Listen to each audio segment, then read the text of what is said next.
All right, here is episode 3 of the Serious Squash podcast, and I have a former junior national Canadian champ, three-time champ. Also worked with Rob Brooks, the club I worked at. So his name is also on the door at Executive Fitness. If you've been there, that's a claim to fame. Except our names went up on that door after we were done coaching there. But obviously, Never got to enjoy it while we were there. no, but we both obviously have a lot of respect for Rob. We both played at Pine Valley when we were kids. We both actually were in Victoria. Like I was there a little bit longer, but he was in Victoria, so we know Stuart Dixon as well. Both went to Western. We were there at the same time for a while. And, I think we were both kind of self-running the team at that time. So it was pretty clear we were both going to become, back into squash and becoming coaches, and worked at the NSA for a long time. And now Greg's at the Mayfair Lakeshore in Toronto and has, probably one of the biggest, most successful junior programs in Canada. So I thought the perfect kind of guy to get on to talk about junior squash, college squash, a little bit of Western and a little bit of Rob Brooks, Stuart Dixon, and just squash in general. So yeah, happy to have you on, Huts. Oh, loving it, man. This is a great idea. Can't wait to get down to business here. Yeah, I'm sure that all your kids back in Mayfair and some of the ones that are probably now Western are going to be interested to hear what we have to say. And they're kind of if they can't see me in person, they may as well hear my voice a little bit. That'll send the chills down their spine. Well, I think there'll be a lot of similarities for like stuff that maybe they're going through now that we went through back just before we were deciding where to go to school and then ending up at Western. But so first thing I just want to get in with you is ask you how you got into coaching. Like I know at Western you were actually studying, I think, film studies that I remember. So film and writing, not really applicable to the squash business. Yeah. So I mean, obviously, being a good writer can be helpful. But so how did you get into coaching when you were done at Western? Well, quite honestly, I was coaching when I was playing juniors. I was coaching almost the whole way through. Probably got my first job when I was like 14 with Eric Baldwin, the legend, at the Badminton and Racket Club, and I worked for Jim Patton at the Granite Club for a number of years. He was a wicked boss. Had a lot of fun there. Crazy times at the camps and stuff. Worked alongside Jamie Nichols, Jess DeMoro, Adriana DeMoro, Rob Negro. We had a really legendary crew at the Granite Club at the time. I still have a pretty legendary crew there. And then, when I was done at Western, I was going into squash. Like it was just happening. I mean, I wasn't finished. I wasn't satisfied. I think the original plan was probably to play a lot more tournaments, probably play some professional while I coached on the side. And you know what? I got a job at Good Life Northridge right out of the gate as soon as I graduated. And it was a pretty good fit. I got into it, and you know what? I didn't do much junior coaching there, to be honest. It was mainly adults, house league, kind of all the stuff that I'm known to sort of go against now. I found my niche kind of sort of later on, but yeah, it was a cool start, and that got the ball rolling for me. And I've tried to get into coaching a couple times, to be honest, since, and I've talked to Dave Morrish about this many times because he's sort of had the same experiences. There's something about squash that always pulls you back in. I mean, if you're a lifer, you're a lifer. And just, I think I've come to accept that I love the sport and the community, and that I just it's where I want to be. It's where my people are. So that's kind of how I found my way back. So how did you end up down the junior pathway? You work almost exclusively with kids now, right? So there's such a clear moment in my mind when it happened. So I was kind of up and down. I had the Northridge gig. I did a couple of things. I worked at the Cricket a little bit. Worked at Lakeshore very briefly. My first stint there didn't go so well. I was a little kind of out of the sport. I was at sports journalism school. I just got into a program at Centennial College, and I thought that was kind of the direction I was going to go. We're talking about my film and writing degree. I was actually going to put it to use and go to sports journalism school. but the NSA was just opening at the same time, and Nichols kind of got me on board and, wanted me in there from the ground up. And, I wasn't like super into squash at the time. I was sort of like, I was helping him kind of like almost like an odd job runner. Like I could go into the crazy stuff I was doing, like shock vacuuming the cement floors and like, picking up ridiculous things at, like an hour away, like it just doing all sorts of nonsense. And I remember I helped out at a gold tournament. I think they were hosting a gold tournament, a gold junior tournament. And, I saw, it was the first time in a long time, almost a decade, that I saw a bunch of junior squash, like at a high level. I think it was a selection event for the national team. And just seeing the way the kids compete and, work their tails off, and like all those feelings came back to me. Those are such pure, passionate feelings. And I knew sort of right then that I wanted to get involved again. And I really, from that moment forwards, Jamie kind of gave me the beginner program at the NSA. I started working my way up a little bit, started just kind of taking everything I could get there. And that's how I got my feet back in the junior waters. And it's been a wicked ride since, to say the least. Yeah.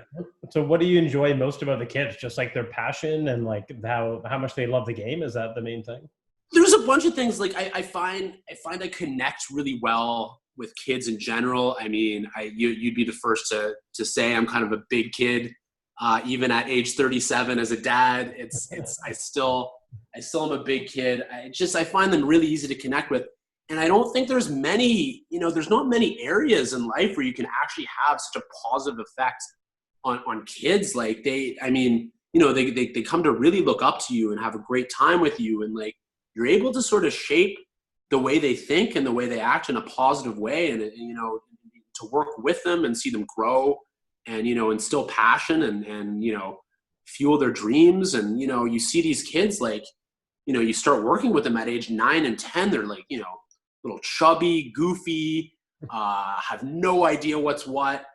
You work with them for a bunch of years, they're playing on a national team, they're going to Yale. Like it's like you can't even believe what's happened. And it's not to say that you're the reason this stuff happens, but you have to believe that you had some sort of positive influence on them. And I just don't think there's many areas where you can have that kind of effect on a young person.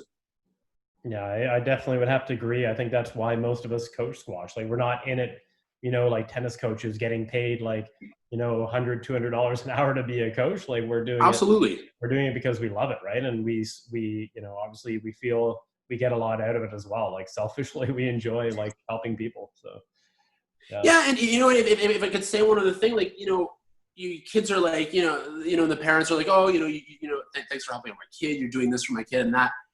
And I got like quite honestly, like it's and I'm sure you'll agree. You talk to all the great, like a lot of the great coaches, like a Brooks, a Graham Williams, a Jamie, Jessica, like all these kids. It's therapy for us as well, right? Like it's a way for us to feel like ourselves and feel comfortable and enjoy ourselves. Like these become like it's like your crew. It's like your posse kind of, right? These kids that you spend all this time with, all this positive time with.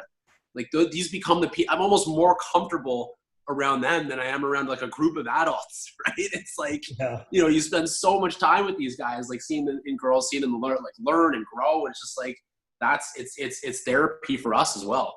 So how do you balance when you're coaching, like, especially the high performance kids? Like you obviously have to push them, and sometimes, they're going to go through stretches where it's not enjoyable, but like, you want it to be fun, relaxed. Like you want to have that balance, right? So how do you balance that?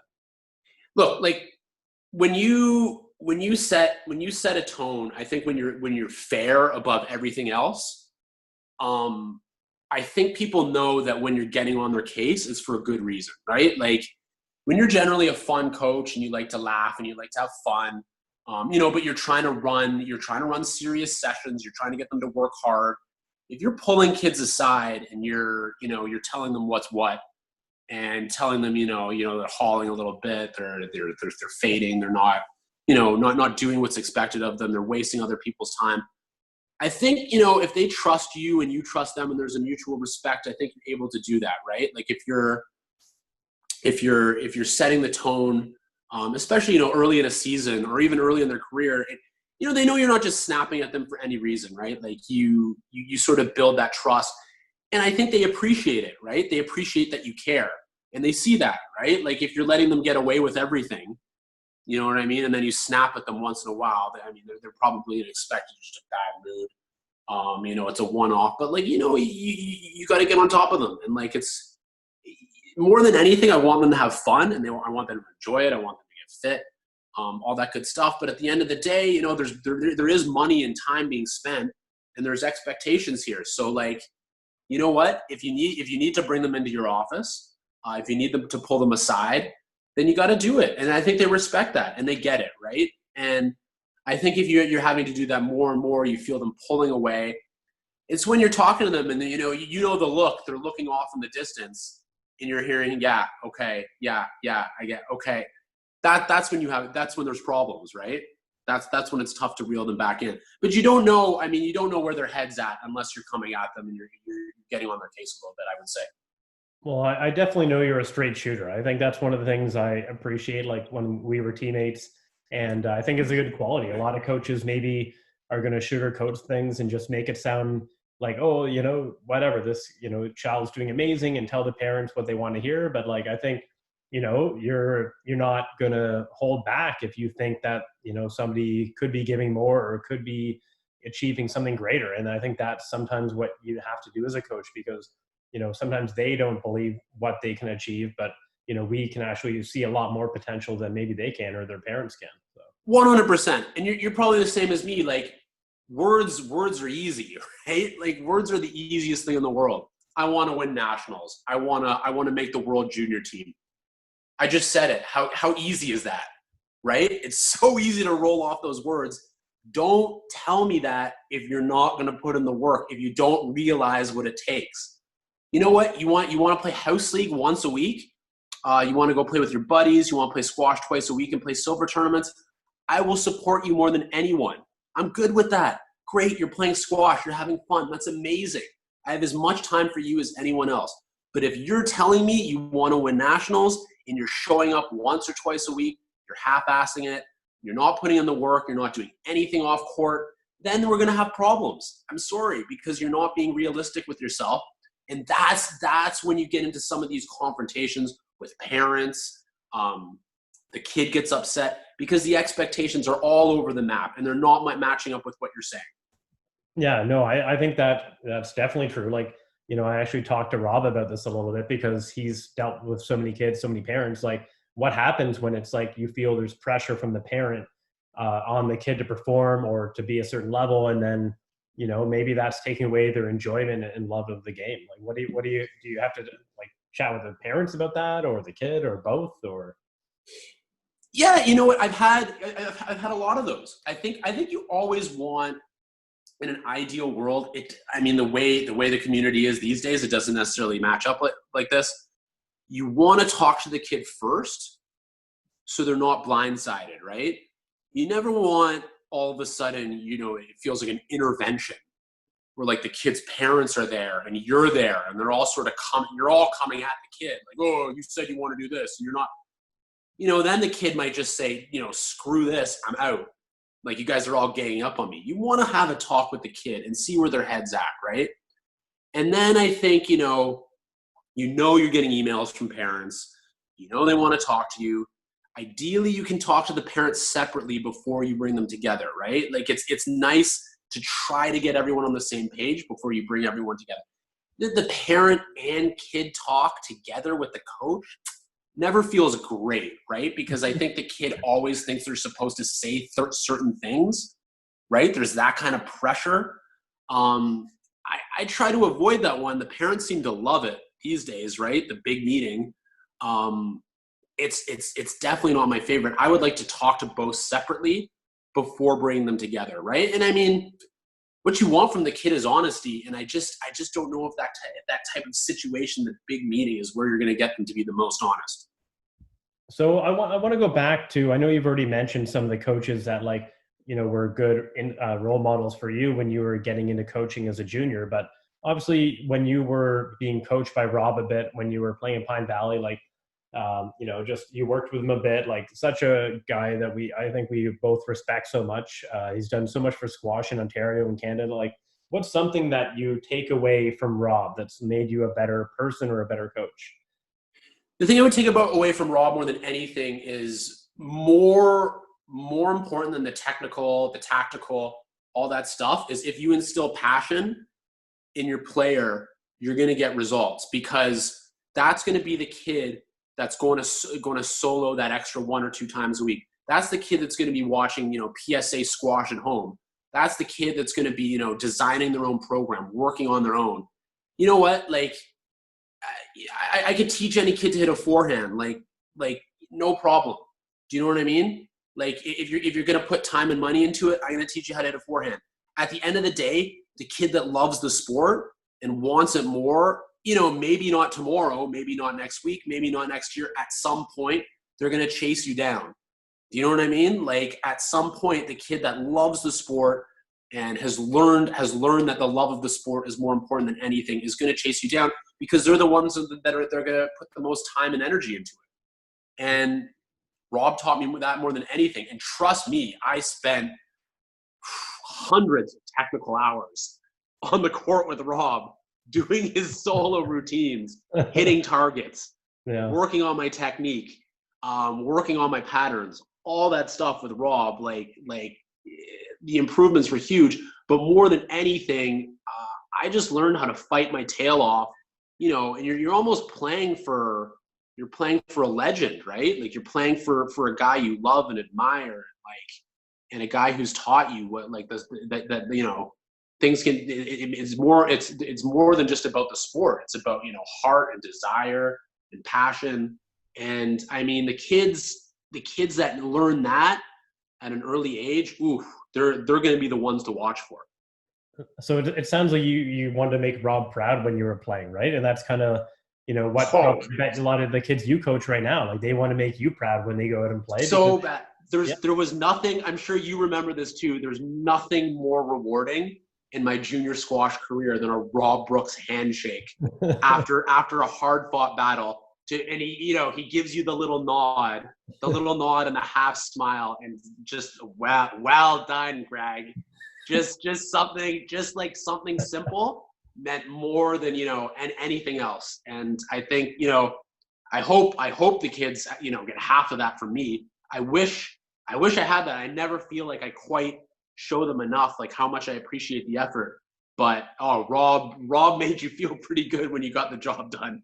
Yeah, remember Montreal, so Rob can also be a straight shooter. Like, if you want to go down this no, road? We don't have to go into details. I'm just saying, if you're not putting in the effort, then can I swear? Can I swear on this podcast? I don't know. I feel like it's junior focus, so maybe I can bleep it out somehow. I'm not. So ladies and gentlemen, you may have never heard Rob swear in your life, but there was a match when I was 11 years old in Montreal against Chris's brother, Brad. It was a 3-4 playoff at Nationals. I had lost a heartbreaker in 5 the day before. I think the match was at 8 a.m. 8 a.m. or 8:40 a.m. I put in a complete tank fest. Brad, probably the last win Brad ever had over me. He likes to bring it up now and again. And Rob just fed it to me in between games. I'd never heard him talk like that. There were many expletive, like swearing aplenty. I was stunned. I didn't know what to say. So you know what? Rob's not always going to shake your hand and tell you did a great job. He's going to feed it to you when you're not doing your best, when you're not playing well. And I was on the losing end that day. Yeah, but clearly since then you went on to win 3 junior nationals. Maybe that was the turning point. Well, I'm sure it was better than if he just said, "Oh, it's okay, whatever." Like, I think you can't let somebody off the hook if like that wasn't their best effort, and you have high expectations for them. And you know what? I think through most of my junior career, if you ask most people, I was known as a guy with a lot of heart, a grinder, someone who always busted their tail, probably someone who had a lot of wins over guys more talented, faster, stronger, who hit the ball better. And yeah, I think those are the moments where you're probably like, you know what? He's right. That wasn't a good enough effort. Yeah. Like, I need to get more balls back in play. I need to run harder. I need to fight harder. And it's just amazing to, those moments stand out so clearly in your mind. And, as a coach, you can only hope that when you come down on your kids for poor efforts, that's the way they take it, rather than saying, oh, like, Chris was mean to me, Greg was mean to me. Like, because you know what? If that's the way you're taking it, then maybe the sport's not for you. Yeah, it's a tough sport. It's a tough sport. It's not, you know what? It's not for babies. It's not for wimps. And like, if you're not going to be able to take a little criticism here and there when you're not completely busting your tail, then you know what? Maybe you try ball and jacks. I don't know. Well, I don't think anybody went 5 more than you did when you were at Western. Like, it didn't matter who you were playing. It was always going 5. Like, every match, we're like, oh, I got to wait for Greg again. He's going 5. For better or worse. For better or worse, yeah. I think in my junior days, I was always going 5 because I was probably getting in there with guys I didn't belong with. I think, in some situations, at Western, unfortunately, it was probably the reverse, where maybe I wasn't busting my tail as hard as I should have, and I was letting some guys get their foot in the door. But you know what? I think my record, my 5-game record, was still pretty solid. Oh yeah, Western. 100%. Yeah. So I want to talk about Stuart Dixon, because I know he got you back into squash, I believe, when Legend. You were in Victoria. Yeah. And, I definitely, obviously wish I could have interviewed him. But he was, for me, like, a great mentor. So I thought it'd be good just, if there's something you took away from meeting Stuart that, you'd like to share. Yeah, like, you know what? I mean, I think we were talking about this a little bit earlier. There's, guys like, there's a lot of similarities to a guy like Stuart to a guy like Rob. Just in the sense that those guys are they built communities. Right? And they built like a very, very safe, comfortable atmosphere for you to go and enjoy the game. And I was out on squash. After juniors. I was burnt out. My goal was to play pro. I had a rough injury down the home stretch when I was 18, and I was done. I was cooked. I wanted to go to school. I wanted to do different things. And, I was in Victoria studying, and Stuart just kind of like, come down on so similar to Rob, on a Saturday, where every, all shapes and sizes we're down at the squash courts. Come down, we'll have a couple pitchers of beer ready when you're done, hit some squash balls, like let's just sweat a little bit. And you know what? I did that like 3 or 4 times, and I was hooked again. You know what? He didn't make me pay a cent. Yeah. For coming in, not 1 cent. Yeah. You know what I mean? He said, he made fun of me my first few times coming out, in the most playful, loving way. Yeah. Introduced me to everybody, and just got me back involved. And I had forgotten, I had so many, rough losses down the home stretch and so many tough experiences that I forgot. Like, it's not, necessarily about winning and losing, and, some of that's cliche.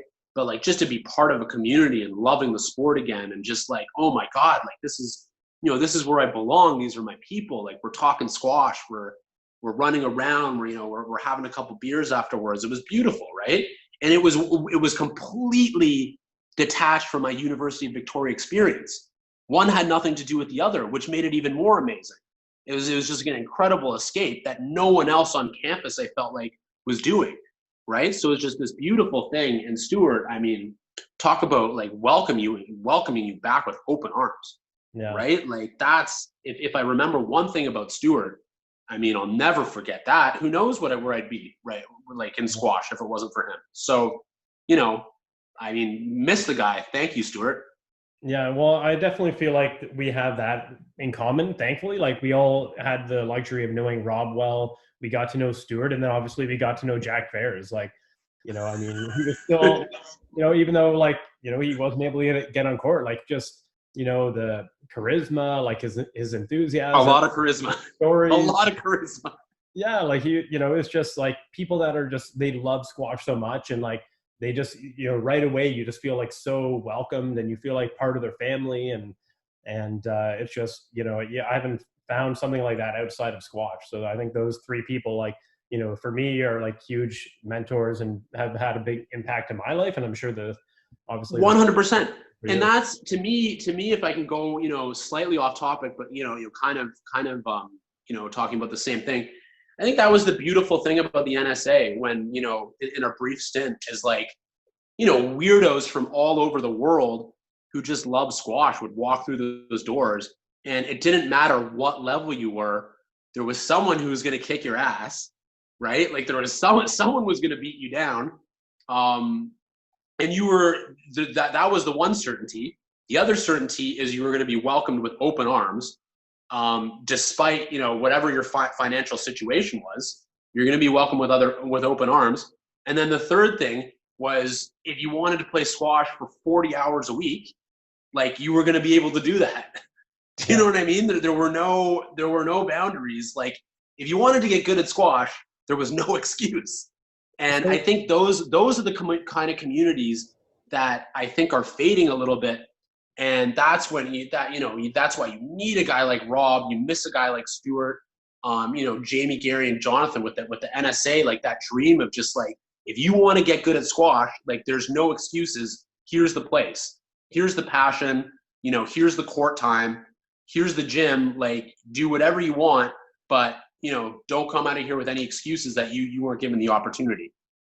So would you say that at the NSA, that's kind of where you started to build up that junior program? Like you started with the grassroots and now, oh my God, how did you get so many 100%. good kids, right? Like 100%. I mean, Jamie was, gave me that fundamentals beginner program. And that was just, so much fun. And like, the jokes that come out of it, the young talent, the like, like we had just like a golden era, that first group that came in, we, like Josh K, Walford, Arthur Nguyen, Jenna, Maddie, like all these amazing young kids. And just like, these kids are all teenagers now, right? Like 15, 16 years old. Like they're all cool older kids now. And it's just like unbelievable to see them grow. And yeah, I learned so much from the talent that was there. You talk about Jamie, for sure one of the best coaches in Canadian history, like hands down. And then you talk about Gary and Jonathan, like obviously infinite amount of squash knowledge. And then even at the time, you had like Ian Power working there, and like there's just so much talent in that building at any given time. And that is just like an amazing place. I learned basically every trick I have, up my sleeve these days from those early National Squash Academy days. So I want to just go on the junior squash topic a little more, because I feel like obviously that's part of the reason for this podcast is like pick the brains of things you went through as a junior, things that you're going through like as a coach with the juniors you worked with since graduating. So what's if you could have a junior only do one type of off-court training, what would you recommend? I know they're doing it. I love it. One thing, what would it be? One type of off-court training, something devastating, like I think it's like, would you consider like a hard circuit? I would say off-court training, just because it has a little bit of everything. I think a hard circuit, where you're doing probably equal parts cardio and strength. Yeah. Maybe like 10 different exercises. Depending on the level of the kid, like, physicality, you do a minute on, 30 seconds off, 45, 20 seconds, something like that. If there was only one thing, because I think that covers like a lot of different things. And then if you're wanting, it also depends on the kid, right? It depends on their level. That's a really tough question. Like maybe for the older kids, you want them doing like repeat 400s or hills, or like, something that really taps into the energy systems. Whereas if it's a younger, a 14-year-old, you want them to start developing their strength. That's a really good question, Chris. I think it's a little complicated, right? Like what about a 10-year-old? You want them doing like almost more like coordination stuff, and like get them learning how to lunge, and like, and squat and like, develop the legs a little bit. Well, So sorry, you asked for one and I'm giving no, you like I know it's 15. tough. Like, I think a big thing lacking in a lot of juniors, like I'm sure you find this too, is like mobility, right? So just, Absolutely. it's just so important. Like kids are doing so much sitting, they're playing on their phones, like video games, like they're not as active as when we were kids, where we're probably just like always on our feet, running around, playing sports outside. Like, 100%. so when 100%. kids have I no mean, sports I training, don't remember many summers where I wasn't like, maybe until I specialized in squash at like 14 or 15. Even then, I think it was playing on like a rep soccer team or something, or a select soccer team. But like up to then, I think I was playing like 2 or 3 sports a summer, right? Like tennis, soccer, baseball, play basketball with my friends. And yeah, I mean, I hope kids are doing some. And you know what? This is kind of connected. It's like now with all with COVID and everything, some parents are like, oh my God, we need to get our kid back in squash and get them. You know what? Maybe use this time to just turn them into better athletes. Turn yourself into a better athlete. Get outside. Get on the track. Play a bunch of soccer. And I know you're not supposed to like, I know with social distancing and everything, it's harder, but like develop your body outside. Run around, like do some hills, like pound your body. Like the solo practice, maybe if you want to do a couple times a week, work on your technique, that's cool, but use this to like really develop your body. So I think I'm going to make you answer another tough question because it's, again, if you could only pick one sport, so a kid was, obviously I would say whatever sport they love would be the first choice, but let's say they liked a bunch of sports or they equally liked whatever sports. If they could do one sport in the summer or the off season that would help them for squash, what would you pick? It's soccer. Soccer, yeah. That's actually an easy one for me. It's soccer. Yeah. Okay. Just like the coordination, the footwork, most of all the fitness. You look at a kid like George Crown, kid's built like a horse. He was a wicked soccer player, before he really got into squash. I remember even like a Liam Marison was a wicked soccer player. I remember like playing with him at camp a little bit. Most of like, like a Dylan Deverill, I meant like serious soccer skills. And then you see those kids move on court and it makes a lot of sense. Yeah. Right? Quick feet, quick split step, change of direction, agile, fit, like naturally fit, right? Naturally strong. Soccer's got to be the sport for me. And I played a ton of soccer before I picked up a squash racket. And, I think you're just naturally a good mover out there from a sport like soccer, I would say. Where like, hockey transfers well in some ways and not so well in other ways, right? Like I find the hockey players, it's, they're so physically strong. It's a little bit of a clunkier movement. They're a little bit heavier on their feet and like, where soccer, I mean, these guys are just like feathers out there. Well, I think 2 years ago, World Juniors, like when I was there coaching, like George Crown, I didn't see him get tired once, like in all his matches. Like it was unbelievable. Like he's playing like, the best junior in the world and like went forward with him. And he still, by the end, didn't look tired. Like, Yeah. I definitely And I mean, proof to that. some of that's probably a soccer background, but I mean, that kid was always a horse, right? I mean, he had about as naturally strong of a physical, cardiovascular system as I've ever seen from any junior. And I mean, like, and as we saw, once he started figuring out the squash stuff, the rest of it came pretty easily for him, right?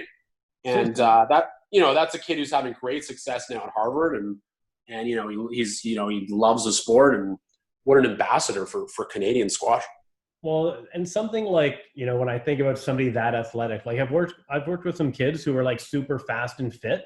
And I found because they're so fast and fit that they don't have good hands because they basically can play at a higher level than their actual physical racket skill is allowing them to. So I don't know, how did someone like that or James Flynn, like how do you think those guys were able to still have both? Well, so James, that's a really good question. So James and George are very different athletes. So James is a tennis player as a kid, and you can see it in the earliness he's able to strike the ball, and especially when he volleys, the crispness that he strikes, especially his attacking volleys, you don't get that from a lot of squash players naturally, right? Like he would just like punch it in, and that's very much from tennis and coming to the net and being able to finish points. And you see James has absurd natural quickness as well, right? Yeah. And I mean, let's be honest, like probably like as much competitive spirit as anyone I've seen in Canadian squash since I've been coaching, right? Like that guy's about as good of a competitor as you can come by. And those guys are two very different athletes. George really, really, really worked on his technical game from ages 13 through 15, like ball machine session after ball machine session, solo after solo. The kid was a workhorse. And whereas James probably a lot more, I would say, naturally talented with the racket, the stuff that he needed was more like, pressure session based, where I think, Jessica probably developed a lot of his attacking game at an early age. And, that combined with tennis and, disgusting talent, allowed him to get ahead of the curve early in terms of his ball striking. And I mean, the thing is though, with both those guys, they're both blessed with different physical gifts. Yeah. Right. George, like we said, George about as good of an athlete as we've had, in Canadian junior squash, and James probably about as talented of a ball striker and competitor as we've had in junior squash. And I mean, those guys both worked hard on their games, but you're not getting though, you get 1,000 kids, you're not really getting even one of those guys probably, right? Yeah. Well, I mean, watching them play like that close up in India, like I was super impressed. And I said to both of them after, like, I hope you guys, consider going to play PSA, like when you're done at school, because I hope so as well. We need it. Have the ability to do it. And you can tell they both actually like truly love squash. And they're so competitive. They were right up there with the top juniors in the world. And that's and you hit the nail on the head there, right? It's competitive spirit. Yeah. And we haven't had kids go over there in a while, go over to Worlds in a while, and like, be as competitively ferocious as the rest of the world for whatever reason. You see it even at the CJO a lot, is like, the Latin Americans and some of the Americans and, some of the kids from around the world, they get on court. Is it court 6 and 7? Those are the show courts at Whiteoaks, right? They get on those courts and they're alive, right? Like this is what they live for. That's why they're here. They can't wait to get on battle. Where our kids go out there and they're like, oh, this feels strange. This feels foreign. Like I'm scared. Do you know what I mean? As opposed to embracing it. And I think that's why, James and George and, like Julian, that team, Julian, like those kids just had such ferocious competitive spirit. And I think that's an intangible that's just tough it's tough to coach. It's tough to teach someone that. And, we go back to the Robs and the Stewarts and, the Nichols of the world. And like you teach that's passion, right? Like you try and instill that passion in them, and hopefully that comes out in those big matches. Well, also I'd say they were never intimidated. Like they had to play top Egyptian players in the round of 16 and then individuals, and like they all like, or actually I think James played Leonel Cardonas. James played Cardonas. Yeah. So they played these top like all ranked guys, all ranked top 4 in the tournament, and they were all like competitive. Like they were right, in the match. I mean, they didn't win them, but. Absolutely, they weren't intimidated. They were going in confident and actually were like looking forward to it. And I felt like a lot of other kids at that tournament were like, "Oh, I'm at Worlds, like that's my goal." And now they're there and they're like kind of nervous about how they're going to do. But absolutely. So, and too many of our kids go into these tournaments just assuming they're going to get slaughtered. You know what I mean? Or they say, it's like we're saying, they say the right words. Yeah, I feel good. I feel calm. I'm playing well. Like I want. When kids say stuff like, oh, I'd like to make the quarters. I like to make the semis. Well, what are you basing that off of? Do you know what I mean? How do you know who you're going to play? How do you know who you're going to come up against? How about you just say whoever you're going on court with, like you're going to battle your tail off and you're going to leave it all out there. I don't want to hear you're going to make semis and then see you play in the first round, looking like you're going to pee your pants. You know what I mean? Like, don't tell me that. I want to see you battle from the first, from serve one, and I want to see some ferocious competitive spirit. And that, like that Worlds team had it. And I'm not sure right now, but I hope we can get back to that level of just fight and determination and confidence. So how do you work on that with a junior? Yeah, like I said, like some of that is just like within, right? Some of that's kind of like the warrior within. And I mean, I've known a lot of kids. Like, and I'm talking about back when I was a junior. I've known a lot of kids that have had it, and I know a lot of kids that just don't have it. And I mean, you can do mental sessions. Like, we have some great mental coaches. Like Marcy, we have some really good mental coaches. But at the end of the day, like it's about self-belief and it's about fight, and it's some of it is tough to teach. Do you think you know what I mean? Do you think they fed off each other a bit though? They see one of the other guys do it and they're like, hey, he can do it, I can do it. Do you think? Well, and I think that's why, and this is old as sports itself. When you have a rival, first of all, those two guys were ferocious rivals, right? Like from age, was it 15, maybe 15-ish, 15, 16, I'd say 16 and 17, certainly those guys were murderous when they went up against each other. Like some of the best junior matches I've ever seen. So I think when you go through that with each other, and then you add Liam and Elliot in the mix, like those guys were pushing those guys all the way through. And then they were trying to chase, at the same time they're trying to chase Julian and Akasham and, and Jackson, like at an earlier age. And, it's just like that when you push each other and when you've been through those type of battles, you're not going to be scared to go out there with a really good player. Like you're in your mind, you're thinking, is this guy really going to push me harder than these other kids I was playing 4 or 5 times a year? Right? Like you look at some of our gold tournaments that year, we were having just in Ontario gold tournaments. You're having James and George playing the finals and bleeding on court, blood breaks, going 5 over an hour and a half, diving, just, thinking it was death to lose. Right. And I mean, that's something you just don't see in enough of our age categories, is that kind of level, in gold finals. And when you're doing it locally, I think it makes the world a lot less intimidating. Well, that definitely inspires, the coaches. They enjoy watching that, but hopefully the younger kids there are watching too, right? They learn from watching PSA TV, or they learn, they have the role models of the other kids who are in the U17, U19, those semi and finals. Absolutely. Yeah, they're great role models for the well, me personally, I worshipped the older kids that I watched back in the day. Like I remember you playing, Rutherford and Jufrey in that same Montreal tournament where Rob, kicked me in the ass for my 3-4 playoff. And, it's just one age category up. And you're like, how am I ever going to get to this level? You know what I mean? You think the squash is so incredible.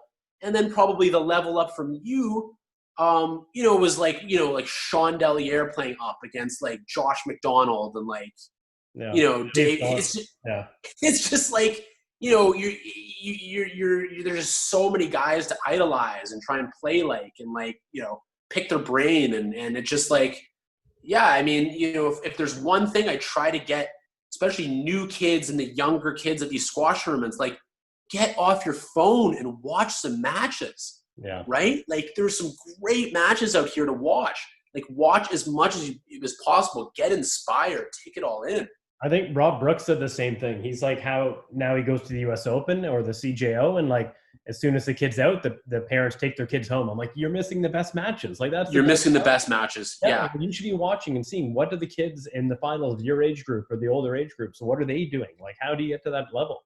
I mean, it's never felt more like time is money, right? I mean, for my sessions, I mean, our sessions are an hour and a half. I'd like to think they're pretty good.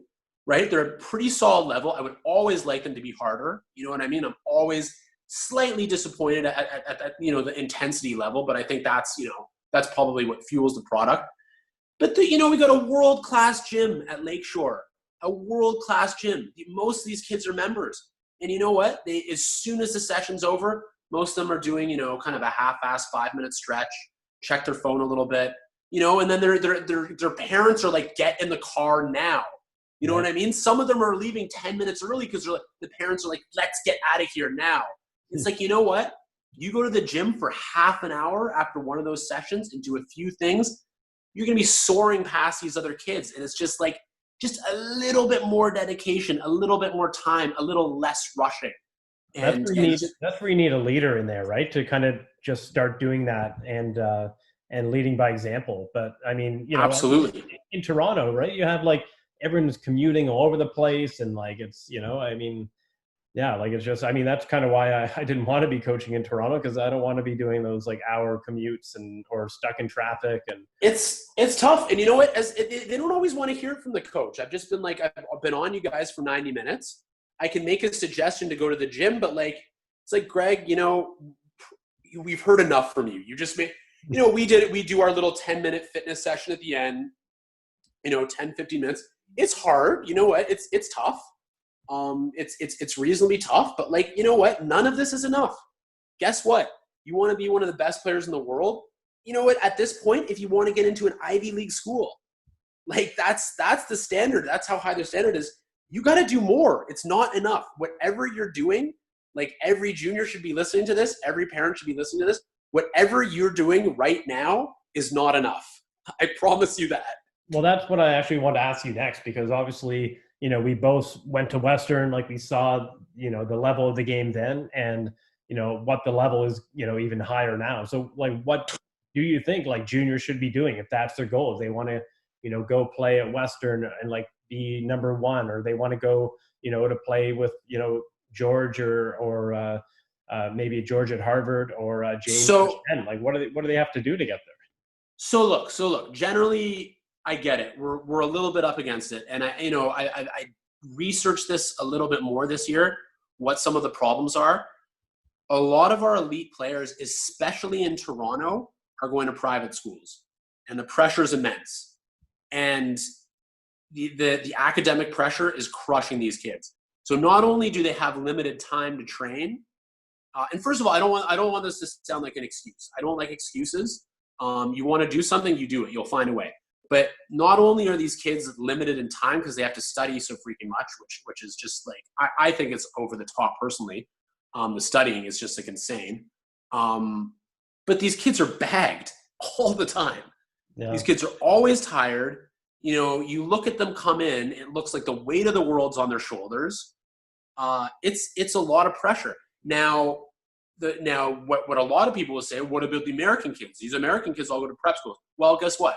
These kids are going to prep schools where they've got a coach on an $80,000 retainer with 10 brand new glass back courts, you know, that a few millionaires have pumped into the school, with 3 or 4 other top juniors their age training with them, some of them boarding together. So not only can they practice together, hey buddy, you want to go hit a ball for an hour? Sure. You want to go run some hills? Sure. You've always got people to do it with. This, like, oh my, like these poor kids are like lone ninja warriors out here, you know, having to travel 45 minutes to an hour to practice, grind out their practice, 3 hours of homework ahead of them. It's just like, you know, they're up against it. But at the end of the day, if you want to do it, you're going to do it. Well, I mean, I worked at St. Michael's for 8 years, right? So I worked at a private school, and that was a big challenge. Like, you know, it's, you know, oh, I have an exam tomorrow, I can't come to practice. I'm like, oh, we have a big tournament next week. Like, how are you, like, why are you even going to play? Like, if you're not prepared. 100%. 100%. And you know what? You can't go to a college and be like, oh, sorry, coach, I can't come to practice tomorrow. Like, I have an exam. Like, I'm like, what are you talking about? Like, you have to balance your time, and you can do both. Like, Ali Farag went and he became world number 1. He went to Harvard. Like, you can do it if you manage your time. I know. And you know what? Consistency is so important in training. Like, it's, you know, if you're going to list off like 5 of the most important things, consistency is going to be one of the things that I'm going to list every time. You need to be consistent. And there are so few kids I work with that are consistent. You know, they'll kill it for 2 weeks, then you won't see them for 2 weeks, right? Oh, I had exams. Oh, we're, school trips. And then, some of this stuff you can't have a school trip. You can't help it. But like, that's the trade-off sometimes when you're going to some of these private schools. Is just like all this stuff being thrown your way. And like, you're either going to get it done or you're not, right? It's just like, I can't come do my lesson because of school. I have an exam. Well, you know what? There's going to be a kid that also has an exam that will do it. Yeah. He's going to be the one that gets into the school and plays on the team. He or she is going to blow past you. And you know what? You're going to be a jack of all trades. I'm sorry. Jack of all trades, master of none. If you're spreading yourself out that thin, then that's how it's going to be. I'm sorry. But like, if you want to get it done, you'll find a way. So let's look forward a little bit. So the kid gets into a university, he's on a varsity team. Like, what characteristics would make a good teammate for somebody? Because most kids have never been on a team, or very few have been on a team, and it's different than being. So I don't necessarily agree with that. Certainly in Ontario, it might have been a little bit different in BC. Certainly in Ontario, we have actually quite a few team events. There's the Ontario Winter Games, Ontario Games, all that stuff. The elite kids are playing Canada Winter Games. A lot of them play T&D, right? So, as you and I did religiously as juniors, obviously that stuff's not like being on a college team for full season, where at some point during the season, you're getting beefy with like your teammates, and like you guys are getting on each other's backs, and like you have to balance like egos and all that stuff. But like, there is a little bit of a taste, I would say, in team squash, and it's tough. Like, you got to be pretty selfless, right? And I remember I think was it your rookie year? You played 6, which was obscene. Was that it? Yeah, first year, yeah. First year, you were clearly you might have been the best player on the team. You were certainly top 2 or 3, and you were playing 6. Just that's how it worked out for whatever reason. And you didn't complain once, and that was your undefeated season, right? Yeah, but yeah, you had an undefeated season. And look, like, was that the year did we finish 5th that year? Yeah, that was the highest I finished while I was there. So yeah. So we finished 5th, and I mean, a big part of that is because like we could lock in one point. Chris Hanbury was going to beat. I think you beat Princeton. You beat Harvard. Like you beat all these the guys from all these teams, right? Yeah, but I think the top 6 of us were all super close. Like, we were all really good. So I felt like whoever played 6 was going to win. Like, we had good depth. That might have been the case, but first of all, you still have to get the job done. It's easy to say like any of us would win. To go out there in those pressure situations and win the match, especially like playing 6. 6 means you're going out there first. Yeah. So like it always counts. Like 6, Yep. Whereas, if you're playing 1, 4, or 7, a bunch of the times your match doesn't even count. It's already decided.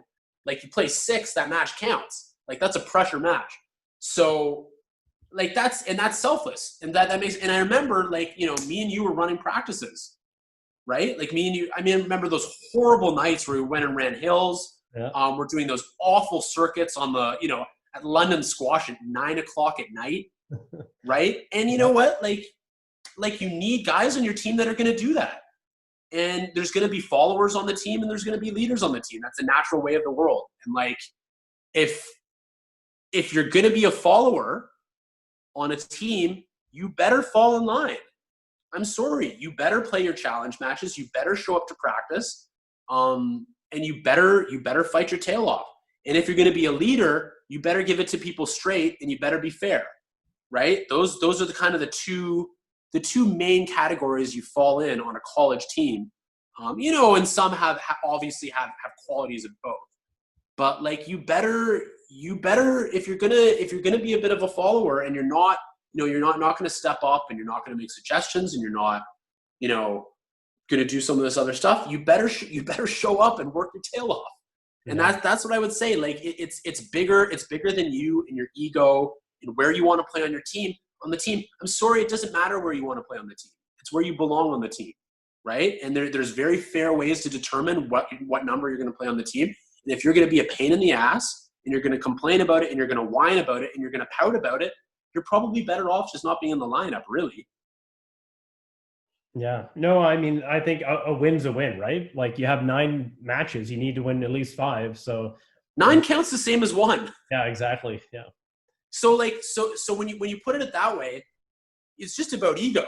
You know what I mean? Oh, yeah. 9 counts the same as 1. Yeah. So like, it's not like you're like, oh, I want to play 1 because it's worth more, and I think I can come through.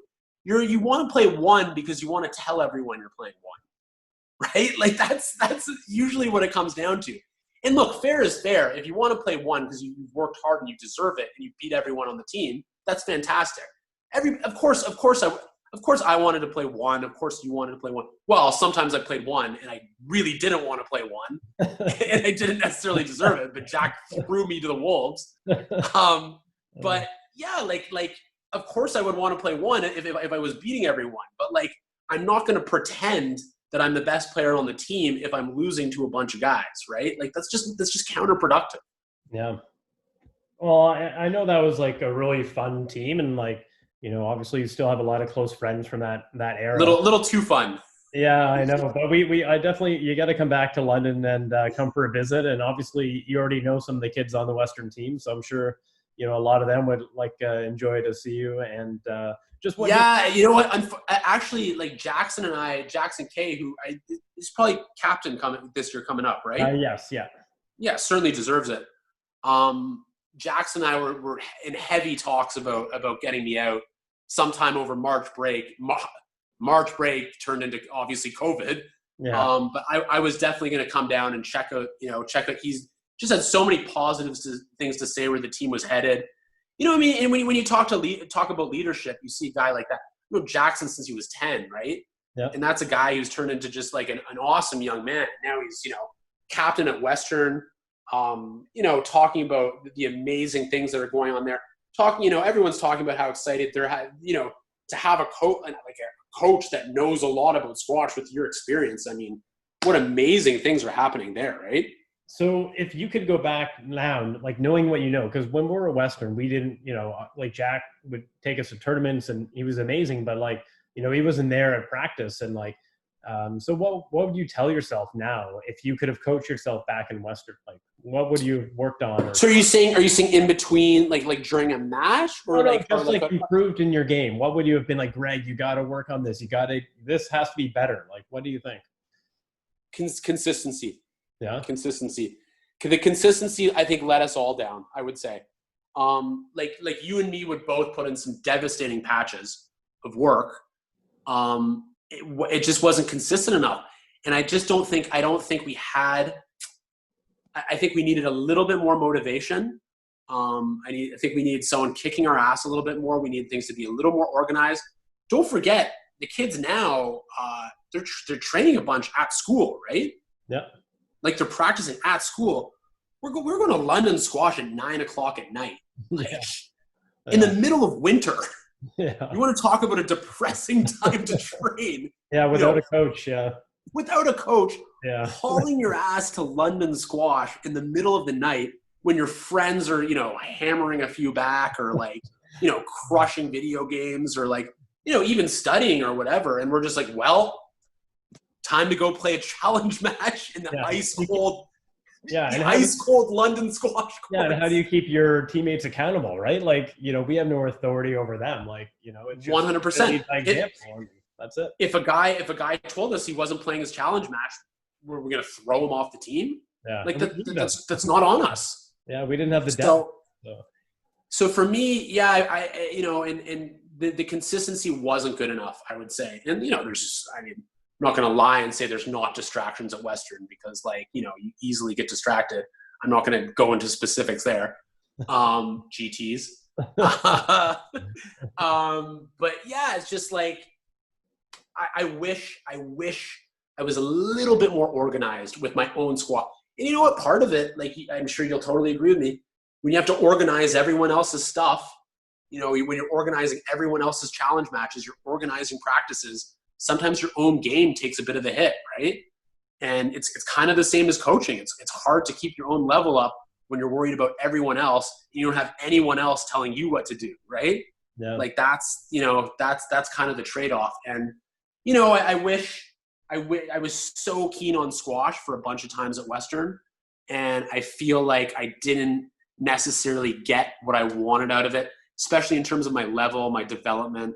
So some of that's a little bit disappointing for me. And from the sounds of it, those guys have kind of righted the ship a little bit, and they found a winning formula. And now I think with you there, it's only going to get better. So, I mean, I'm really happy for the program because, it was a little bit of a mess when we were there. Yeah. I mean, we did well considering what we had to work with, but definitely, hopefully, I can bring, a bit more stability and, help with recruiting and just, giving more guidance to the guys. And, I think hopefully just that's what we need to get back into, the top 8 again. And Div 1. Yeah.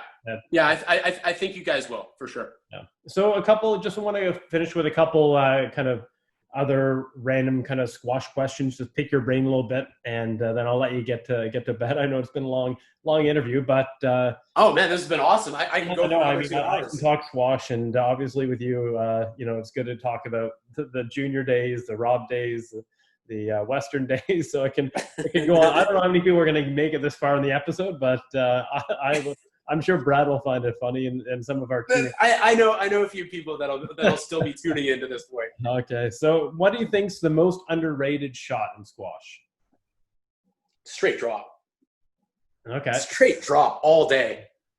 If you don't have a solid straight drop, like how are you attacking? Yeah. I can think of so many kids. I'm not going to throw anyone under the bus, but so many juniors think the only way to attack is to go for a nick, right? Which is like the most junior way to play squash, where and you get a guy like Robin Clark. I remember I've done some camps and some sessions with him, and he is just murdering the kids to bring the ball in short with the straight drop, right? And I think even like a Graham Riding, he's run it by like a bunch of juniors. It's like bring that ball in straight and short. Yeah. Right? Straight and short, no sidewall. Get your opponent moving forwards. Then you're all over them on the next shot. That straight drop is so important. Well, Graham Williams actually had the same answer. And I know Chris Robertson, he's coaching, national coach in Hong Kong. I know he has this like basically framework for coaching. And that's basically his thing is like basically like 99.9% of the time when you bring it in short, only straight drop. That's his kind of main thing. But yeah. Yeah, I mean, if you watch Egyptian squash, maybe that percentage is a little high. But yeah. Straight drop. So, what's a favorite drill? If either two of your students doing it together, or you doing it with somebody? You know what? I love all. I mean, a lot of people will disagree with me. I love all length plus straight attack. And again, like. You're basically winning off straight drops, right? Obviously some straight kills and you can play all length, but like all length straight attack. I mean, that's if I'm doing a sparring session with a kid, we're always going to do that. Before we play a couple games, ask any of the kids I spar with a lot. Ask a Nikhil or a Usby or like a obviously like Flynn and George back like that. We're doing all length plus straight drop. Like it's happening. All length plus straight attack. Yep. And again, just like polishing your straight attack game, cut out the boast, cut out the cross court attack. I guess also in some ways that's to save me from moving diagonally. But and you have a good straight forehand kill. I remember that shot. Yeah, exactly. Yeah, let's work the ball over to the right side so I can crack a few forehands. Yeah. That's the one I would go to. And so would that be your favorite shot to teach as well? Would be the straight drop or straight kill or? I do a lot of straight drop stuff. I mean, I'm always going to get the kids, I'm going to try to get the kids on the volley. I can do a lot of straight hitting, ton of straight hitting. You know what another one I like to do a lot to work in the cross court is, all all length. If you're in front, you can go cross. It's a very simple one, but it teaches the kids to kind of move up, take control of the tee, only cross the ball when you're in front. If you're behind, trying to steady the ship a little bit. That's another one I really like too. You know what? That's kind of like the bread and butter of my coaching. Kind of those two drills, I'd say in a nutshell, are the way I like to teach kids how to play. Yep. You know what? I'd like to bring a little bit more deception in. It's not quite as good probably at some of the the more advanced like a Jamie or like a John Hill with the deception stuff. But those two drills would be kind of how I like to build the kids' game.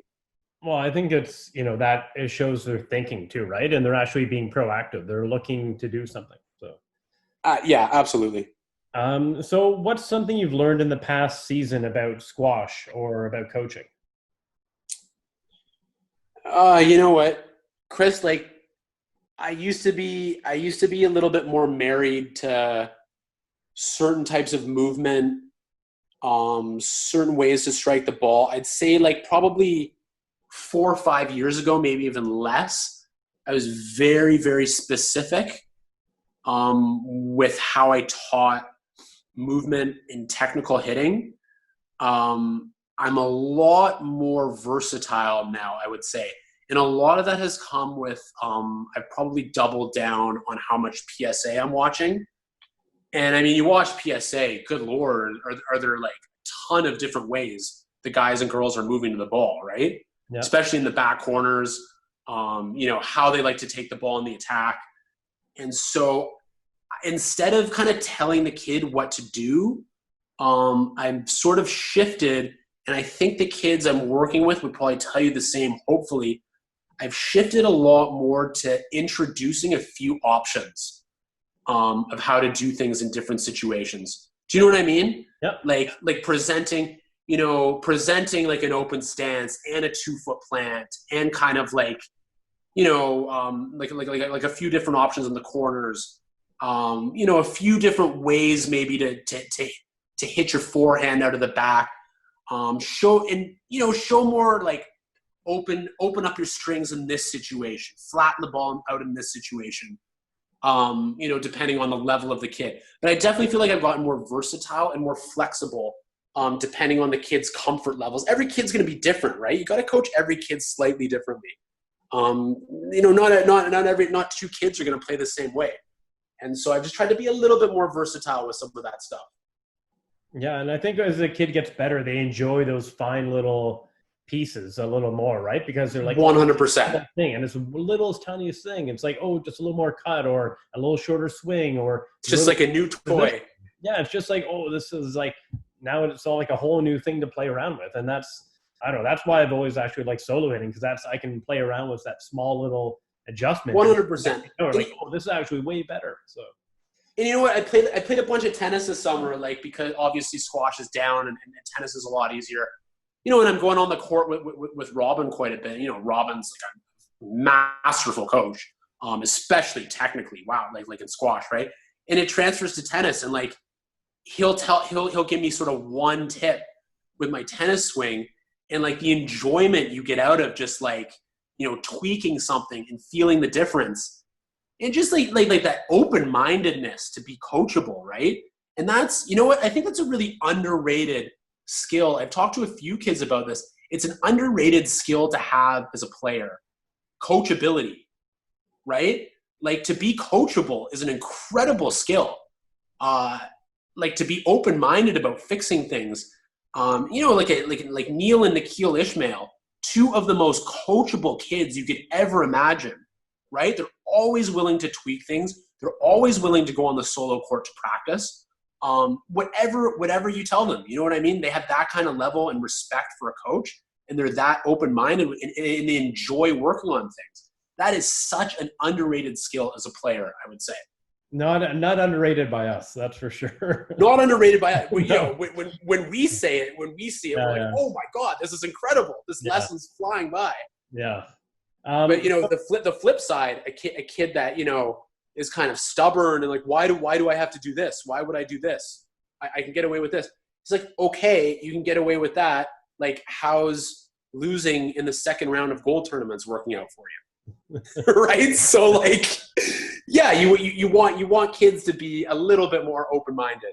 Well, sometimes it's like they're like some people just like doing something a certain way because that's what they're good at or they think they're good at. And if they make a change, now their skill goes down temporarily and they just don't have the ability to sometimes make a change. And I know. And it's like the tough thing about a coach though, knowing like, okay, maybe this kid actually can physically do this. Like, I know. And for me, it's like we're in a private lesson with nobody watching. Like, what do you care? Like, why not just try it? yeah.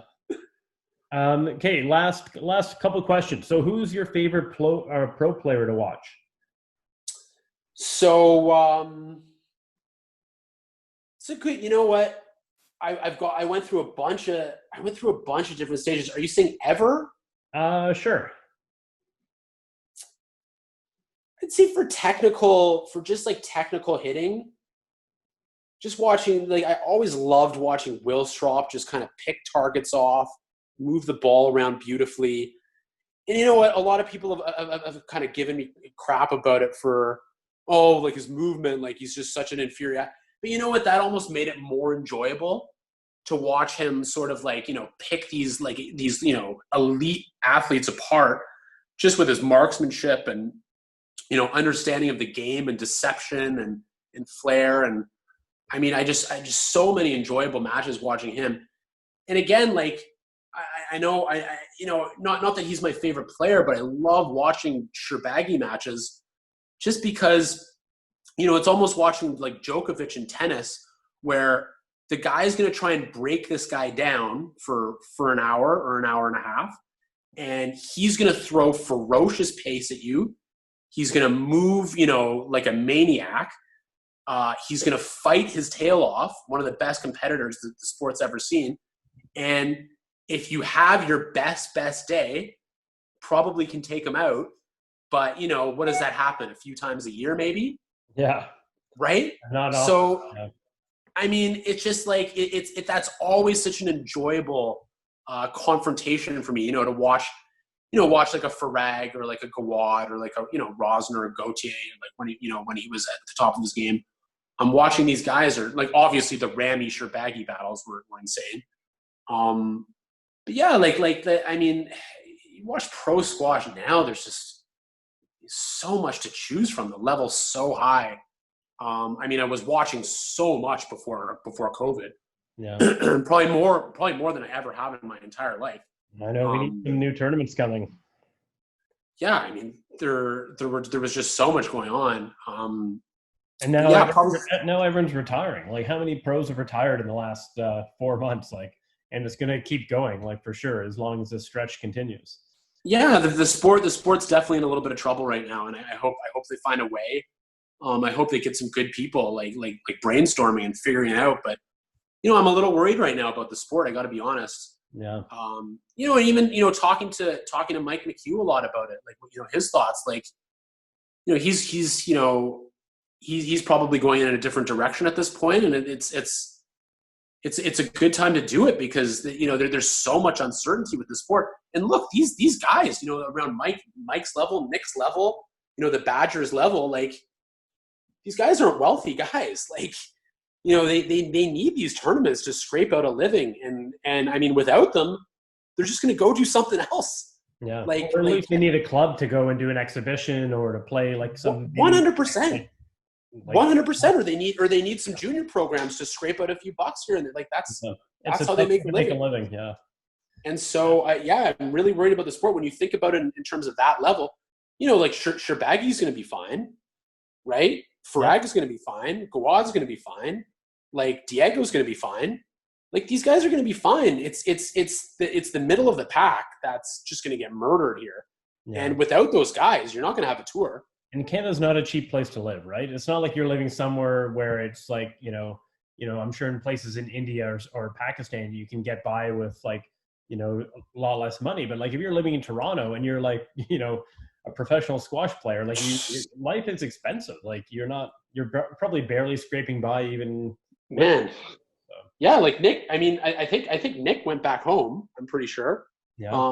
Mike has a great deal at his place, but like, I mean, it's tough for these guys, and I feel for them.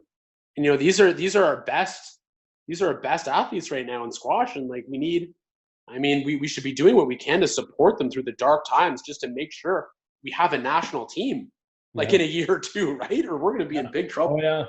So that brings me to like my last kind of topic here, because I'm just curious, like what percentage do you think of Canadian juniors have aspirations of playing professionally? You want a percentage? Well, just a guess. Do you think like do you think there's like 5% of juniors in Canada? You know what? 100%, I think or do any? I don't know. Like the pattern I've seen for it's dropping off year after year here. Like, so when I first started coaching juniors, probably what is it, like 10 years ago now, 9 years ago or whatever. I think there's a lot of kids at age 12, 13. It sounds amazing. Like, oh, I want to go pro. I want to play PSA. You're a kid. You fall in love with a sport. You're like, oh yeah, I'm gonna train X amount of hours. Like, I'm just gonna get amazing. And then you hit 15 years old. Maybe you've been to the British Open. Maybe you've been to the U.S. Open a few times and gotten it handed to you. All of a sudden, you're like, ooh, you know what? I think I'm just gonna try to get into a college. Maybe PSA is being a little bit ambitious. And then you turn 16, 17, SAT scores aren't where you need them to be. Losing in the second round of the US Open. All of a sudden you're like, like, hopefully I get into a Canadian school. yeah.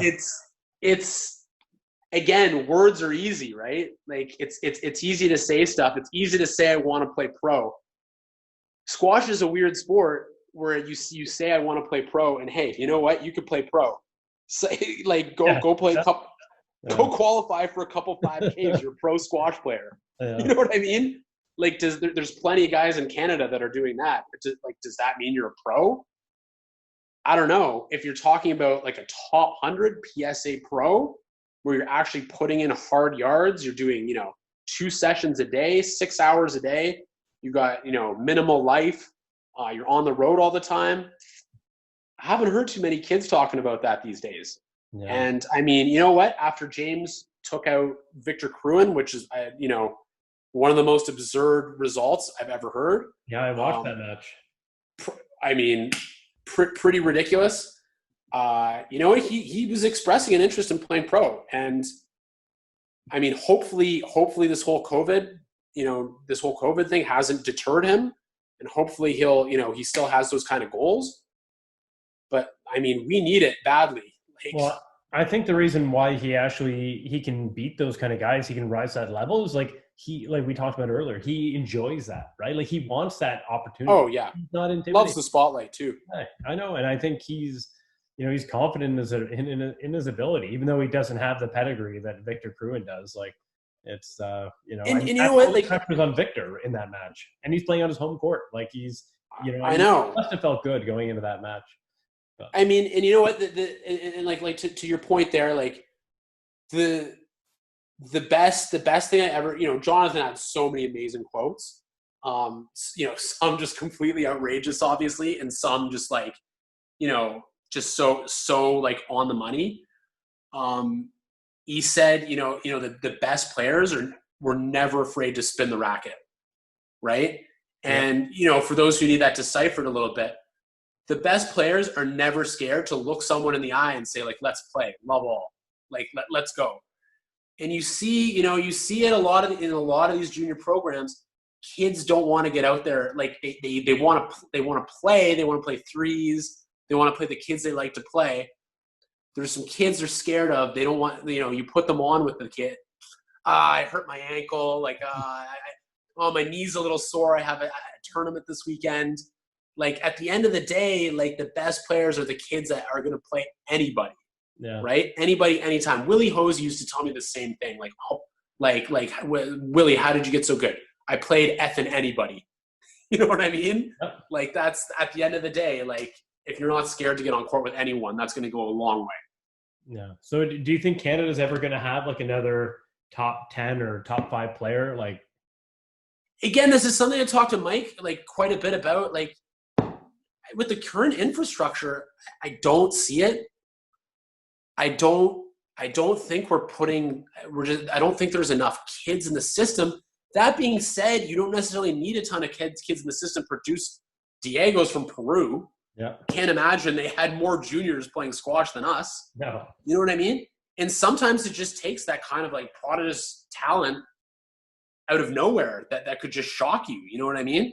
All of a sudden, maybe we just have this like outrageous athlete that just like is obsessed with squash and will do anything and go anywhere to achieve it. And I mean, if there's one thing, unfortunately, is you're probably, with our current infrastructure, probably going to have to go abroad for a decent stretch of time to achieve that.